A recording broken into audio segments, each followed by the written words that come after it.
যে সুন্দর মানুষটি ঘোষণা করলেন তাকে অনেক অনেক ধন্যবাদ জানাই এবং এই এত সুন্দর উপহার দেওয়ার জন্য বিবেক উৎসবের কর্তৃপক্ষ সবাইকে অনেক অনেক ধন্যবাদ জানাই। তবে ওরা বলেছেন যে পরের বছর আবার আমাকে আনবেন, আমি আর গান গাইব না।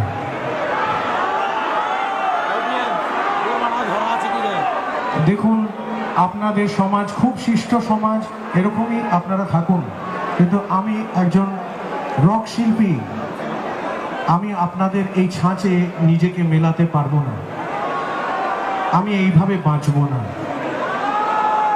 আমি এই সিস্টেমিতে আমি নেই।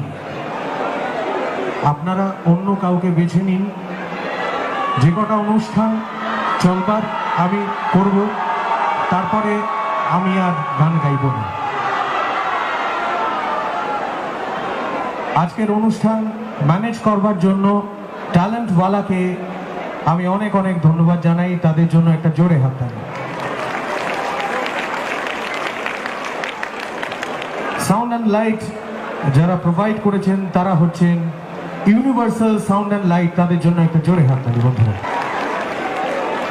পরিশেষে যেটা বলার সেটা হচ্ছে যে আপনারা অসাধারণ অডিয়েন্স এবং রানাঘাট এইভাবে আমার একটা বৃত্ত, জীবনের একটা বৃত্ত কমপ্লিট করলো, সেটা ভাবতে পেরেও আমার ভালো লাগছে যে হয়তো আমাদের প্রথম আউটস্টেশন শো হয়েছিল রানাঘাটে এবং সেই মঞ্চে দাঁড়িয়েই আমি এই ডিসিশন নিতে পারলাম। আশা করি আপনারা সবাই আমার এই ডিসিশন রাখতে আমায় সাহায্য করবেন, কারণ সত্যি আমার আর নতুন করে কিছু দেওয়ার নেই আপনাদের। আপনাদের পৃথিবী একেবারেই আলাদা। এই পৃথিবী ফেসবুকের পৃথিবী, এই পৃথিবী সেলফি তোলার পৃথিবী, এই পৃথিবী আমার মতো শিল্পের পৃথিবী নয়, ঠোঁট কাটা লোকেদের জন্য তো একেবারেই নয়। আমি কমপ্লিট মিসফিট এবং যেটা আমার বলবার আমি সেটাই বলবো। আমি আমার বৈঠকখানায় বসে বলবো, সেখানে আশা করি কেউ ক্যামেরা নিয়ে ঢুকে আসবে না। আমাকে মার্জনা করবেন, আপনারা সবাই ভালো থাকবেন।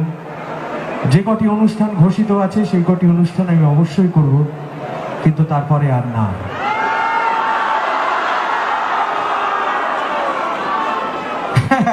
অন্য শিল্পীদের মতো করে বলছি, পরের গান হাসরুহানা।